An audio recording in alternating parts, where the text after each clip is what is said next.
짧았던 남편과의 결혼 생활을 마무리하고 사연을 보냅니다. 저는 29살, 남편은 33살, 궁합도 볼 필요 없다는 4살 차이 부부였지만 사실 제대로 된 결혼 생활은 시작해본 적도 없습니다. 저희는 결혼 전 2년 정도 연애했고 다른 분들도 다들 그러시겠지만 연애하는 동안에는 남편이 제게 정말 잘해주었어요.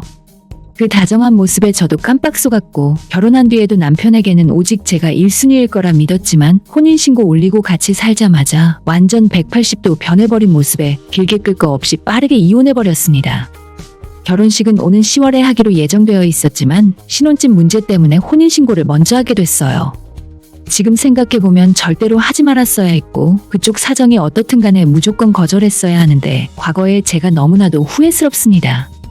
일단 제가 실수를 하게 된 가장 큰 원인은 올해로 제가 29살이 되면서 30이 되기 전에 결혼해야 한다는 생각이 너무 간절했어요. 주변에 정말 시집 안 갈 것 같던 제 친구들도 작년부터 하나둘씩 결혼을 하다 보니 저도 30 넘기 전에는 꼭 시집을 가고 싶었습니다. 아직은 제가 해둔 결혼 준비가 부족하다는 걸 알고는 있었지만 앞뒤 안 가리고 서두르다 보니 제 인생에 큰 실수를 해버린 것 같아요. 남편이 자기가 책임지고 신혼집을 구해오겠다면서 전세는 사기 때문에 불안하고 월세로 시작하면 평생 월세만 내다가 살면서 집 한 채 못 살 것 같다 하는 겁니다. 그러더니 낡고 오래된 집이라도 일단 있는 돈을 다 끌어모아서 사야만 한다더라고요. 그래서 남편이 회사 다니면서 모은 돈에 은행 대출을 받을 수 있는 만큼 받아서 지은 지 25년 넘은 아파트 한 채를 매입했어요. 그 과정에서 저는 남편이 하자는 대로 혼인신고를 미리 하게 되었고 은행에서 신혼부부 맞춤으로 싼 이자의 대출을 받을 수 있었습니다. 저는 당시에 결혼하는 것만 생각하면서 너무 기분 좋고 신이 나 있었고 남의 집에 새들어 사는 것도 아닌 우리 명의로 집까지 생긴다고 하니까 앞뒤 안 가리고 혼인신고부터 하고 말았습니다. 18평짜리 작은 아파트였는데 짐이 없을 때는 그럭저럭 살만해 보이더니 혼수를 들여놓으니까 좁긴 좁더라고요. 한 가지 다행인 건 전에 살던 사람이 3년 전에 리모델링을 한 번 해서 그런지 생각보다 지저분한 느낌은 아니었고 크게 손볼 곳도 없었어요. 남편이 먼저 혼수도 전부 새 걸로 사지 말고 본인 자취할 때 쓰던 물건 가져올 테니 꼭 필요한 거 몇 가지만 저렴하게 맞추자고 해서 냉장고랑 에어컨 그리고 침대 정도로 혼수는 충분했습니다. 사실 저는 소파도 하고 싶고 침대도 더 큰 걸 놓고 싶었는데 어차피 집이 좁아서 많은 걸 할 수는 없더라고요. 우리 결혼 생활 시작부터 좋다고 생각했고 남편도 저도 평소에 사치 부리는 타입이 아니라서 앞으로 돈 잘 모으고 행복하게 살 줄로 알았습니다. 집은 3억이 조금 안 되는데 남편이 지금까지 모아놓은 돈이 8천 정도 있었고 시댁에서 2천 보태주시고 나머지는 전부 대출을 받았습니다. 저는 지금까지 모아놓은 돈이 5천 정도 있었는데 혼수와 결혼 준비하면서 2천 정도 쓰고 나머지는 제가 갖고 있었어요. 내 돈 3천도 집값에 보탤까? 남편에게 이렇게 물어본 적도 있었는데 제 돈은 저보고 비상금으로 쓰라며 그냥 갖고 있으라 했습니다. 그때는 그게 저를 배려하는 말인 줄 알았지만 나중에 보니 아파트 등기에 남편 이름과 시어머니 이름으로 공동명의가 되어 있었습니다. 조금 기분은 별로였지만 제 돈이 집에 하나도 안 들어갔으니 그러려니 했어요. 혼수도 최소한으로 하다시피 했기 때문에 남은 3천을 어떻게 써야 할까 고민하다가 그냥 다시 통장에 정기예금으로 묶어놓았죠. 그 무렵 제 부모님이 제가 시집 가는데 뭘 해줄까 고민을 하시다가 남편을 불러서 3냥짜리 금목걸이를 사주게 되었습니다. 예물 대신이라 생각하라고 무려 1,000만 원 돈을 남편 목에 걸어주셨어요. 저도 그렇고 남편도 그렇고 명품에 별 관심이 없어서 비싼 시계 같은 예물을 할 생각도 안 하고 있었는데 뜻밖의 일이라 너무 감사하게 받았습니다. 사실 저는 옛날부터 금을 정말 좋아했어요. 명품이나 다이아, 액세서리 같은 것들에 전혀 관심도 없지만 그냥 예전부터 금이 좋았어요. 보고 있기만 해도 기분이 좋고 뭔가 부자가 된 듯한 느낌이 들었습니다. 제가 버는 돈은 보통 은행에 착실하게 적금을 들고 있지만 가끔 비싼 물건 사고 싶을 때는 금으로 된 액세서리를 사서 차고 다녀요.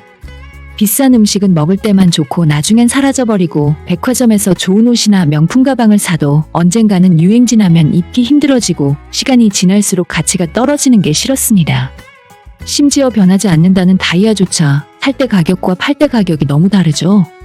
하지만 금은 귀걸이, 반지, 목걸이 뭐든 하고 다녀도 전혀 촌스럽지 않게 액세서리 용도로 쓸 수도 있고 시간이 지날수록 가치는 점점 늘어나서 가격이 오르잖아요.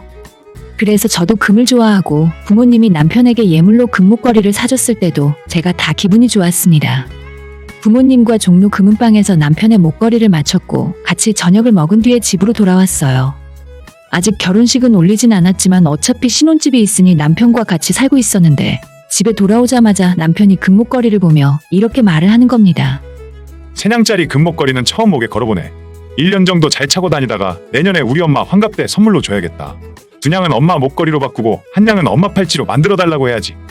저는 순간 제가 뭔가를 잘못 들은 줄 알았어요. 친정부모님이 남편에게 선물해준 목걸이인데 그걸 왜 시어머니 환갑 선물로 다시 주겠다는 걸까요? 뻔히 제가 옆에서 듣고 있는데 이런 말을 하는 건 진짜 생각이 없어도 너무 없는 거죠. 아니, 그걸 왜 어머님한테 드려? 우리 부모님이 오빠한테 결혼 선물로 해준 거잖아. 남편은 저희 신혼집 구할 때 시부모님이 금전적인 지원을 해주기도 했고 지금까지 키워주셔서 감사하는 마음에서 환갑 선물로 드리고 싶다 했습니다. 어차피 나는 금목걸이 같은 건 좀 별로야. 생각해봐. 우리 엄마 환갑 선물로 드리면 너도 점수 많이 따는 거라니까. 앞으로 평생 시집살이 당할 걱정할 필요도 없어. 제가 시집살이 당하고 있을 이유도 없지만서도 뇌물처럼 뭔가 선물을 바쳐야 며느리를 예뻐하는 것도 좀 이상하잖아요. 내년에 좋은 선물 사드리거나 여행 보내드리면 되잖아. 꼭 우리 부모님이 해주신 금목걸이를 어머님한테 드려야 돼? 남편은 제가 몇 번씩이나 들었던 시어머니가 고생한 레파토리를 읊으면서 고생한 엄마한테 좋은 것만 해드리고 싶다더군요. 우리 엄마 진짜 혼자서 돈 벌어서 나랑 내 동생 대학까지 다 보냈어. 엄마한테 주는 건 아무것도 안 아까워. 시댁 쪽 집안의 아버님은 술 드시고 놀러 다니면서 가정에 소홀하셨고 대신 어머님이 혼자 일하고 돈 벌어서 아들 둘 키우셨다는 거 알고 있어요. 그런데 그게 뭐 어쩌라는 말인가요? 내 남편 지금까지 잘 키워주셔서 감사하다고 저희 부모님이 사주신 금목걸이 갖다 바치며 인사드려야 하는 것이 맞는 일인가요? 남편이 본인 돈으로 시어머니한테 금덩이를 사주던 다이아몬드를 사주던 제가 알 바가 아닌데 아직 결혼식도 안 올렸으면서 우리 부모님이 사준 목걸이를 시어머니 환갑 선물로 주겠다고 하는 건지 이해할 수가 없었습니다. 아, 나는 싫다고. 그럴 거면 차라리 목걸이 다시 돌려줘. 그냥 우리 부모님이나 차고 다니라고 하게. 다시 달라고 했더니 줬다가 뺏는 게 세상에 어디 있냐면서 저희 집은 평범하게 잘 살아서 이런 금목걸이도 얼마든지 하고 다녔겠지만 자기 부모는 없이 살면서 고생만 하느라 평생 금 붙이는 구경도 못 해봤다며 꼭 드려야겠다 하더군요. 말도 안 통하고 그때부터 남편이랑 이야기하고 싶지 않았습니다. 혼인신고 올린 이후로 남편이라 부르고 있긴 하지만 아직 결혼식도 안 올렸고 겨우 대출 때문에 혼인신고만 빨리 한 것에 불과하거든요. 제 부모님의 생각도 예물 필요 없다고 하니 그저 좋은 마음으로 남편 목에 금목걸이 하나 걸어주고 싶었을 뿐이었습니다. 그런데 자기 엄마한테 가져다 주겠다는 이런 반응을 보니 괜한 짓을 했구나 싶더라고요. 일단 이 문제에 대해 서로 감정이 격해지는 것 같고 더 이상 돈 문제 때문에 싸우기 싫었습니다. 저는 남편에게 우리 부모님이 나랑 잘 살라는 의미로 당신에게 선물한 거니까 절대 어머님 드릴 생각 하지 말고 잘 갖고 있으라 말했어요. 당신이 금목걸이 차고 다니기 싫으면 그냥 내가 갖고 있겠다고 했는데 남편은 그래도 정신을 못 차리고 계속 시어머니 환갑 선물로 주고 싶다는 겁니다. 이거 금세냥 해봤자 돈으로 1,000만 원밖에 안 하잖아. 우리 엄마는 집 구하는데 2,000만 원 보태줬는데 진짜 너무한 거 아니야? 너무 진지하게 이야기하고 말이 전혀 안 통하는 눈빛을 보면서 내가 알던 그 사람이 맞나 싶었죠.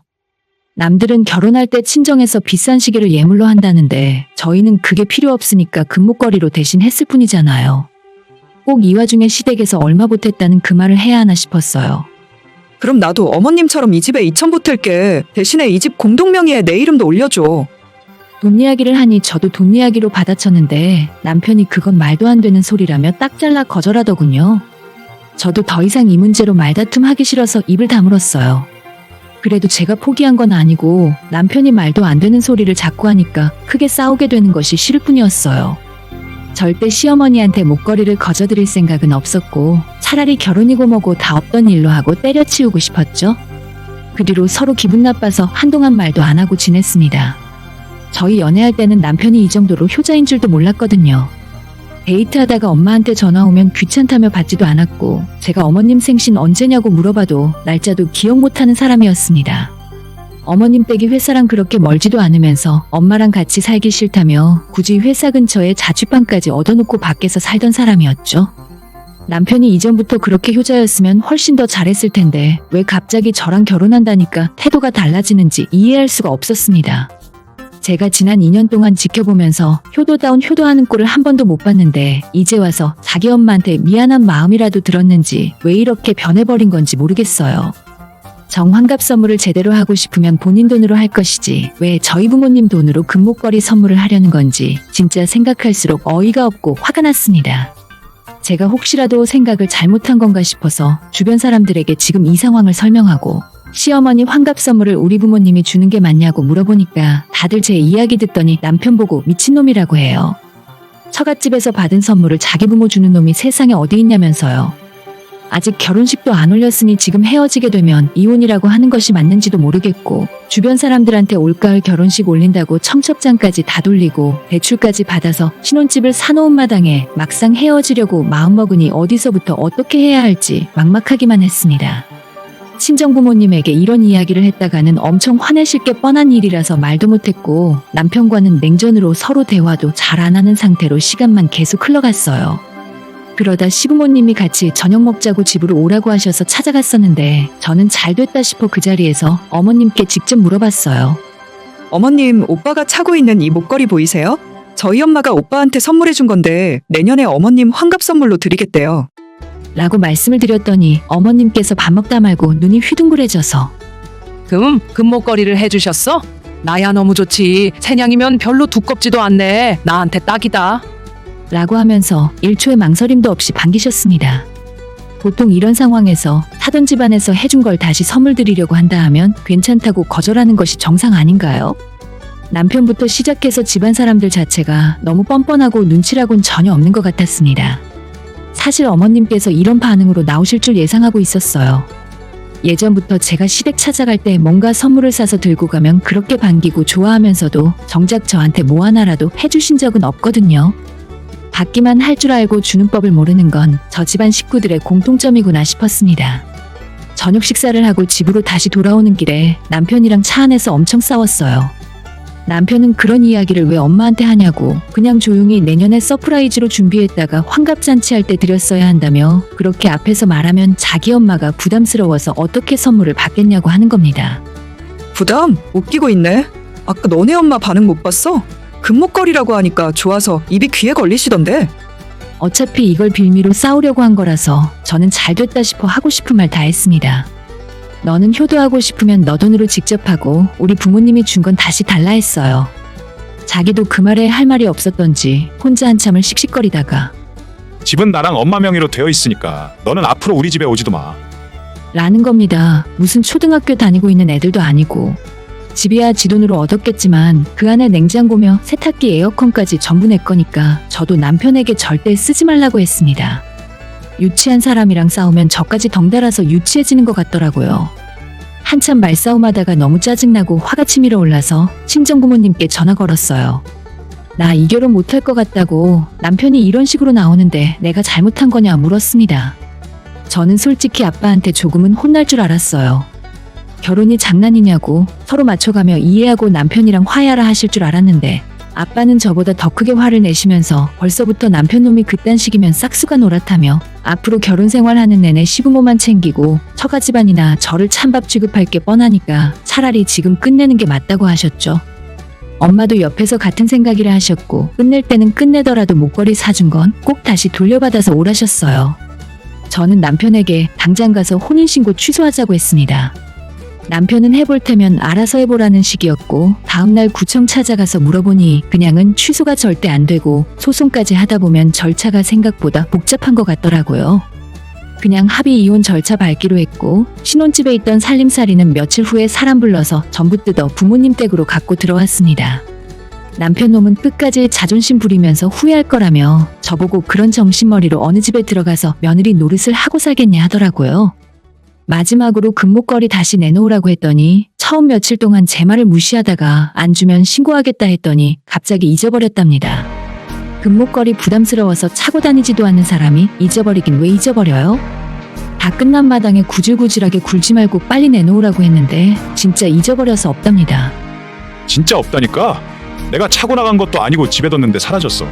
너가 짐 빼면서 가져가고 생사람 잡는 거 아니야? 되도 않는 소리에 화가 머리끝까지 나서 집에 도둑 들었다 신고하고 경찰분들과 함께 남편의 집으로 쳐들어갔습니다. 제가 하루 이틀 본 것도 아니고 표정만 봐도 무슨 생각하는지 대충 알아요. 경찰 2명과 함께 집으로 들어오니까 당황해서 땀을 삐질삐질 흘리더군요. 5분도 안 지나서 남편 출근할 때 들고 다니는 서류 가방 안쪽에 있던 금목걸이를 제가 찾아냈습니다. 그게 거기 왜 있지? 얼마 하지도 않는 목걸이라면서 욕심은 났나 봐요. 머쓱해하는 남편을 뒤로하고 저는 목걸이 찾았으니 뒤도 안 돌아보고 돌아왔어요. 결국 며칠 전 협의 이혼까지 끝냈고 이제 완전 남남입니다. 남들은 제 덕분에 남편과 시모가 아파트 샀다며 배 아프겠다고 하지만 전혀 아니에요. 재건축 계획도 없는 썩은 아파트에 남편이 샀을 때보다 지금 2천만 원 정도 떨어졌어요. 앞으로도 오를 가능성 없는 집에서 평생 잘 먹고 잘 살라고 하죠 뭐. 남편한테 뺏어온 목걸이는 저와 엄마가 반씩 나눠서 15돈짜리 팔찌 2개 만들어 차고 다니고 있어요. 저딴 놈한테 주기엔 목걸이가 아깝고 이제 제대로 된 임자를 만난 것 같습니다. 오늘의 사연은 여기까지입니다. 구독과 좋아요, 알람 설정 부탁드려요. 다들 행복하시고 좋은 하루 되세요.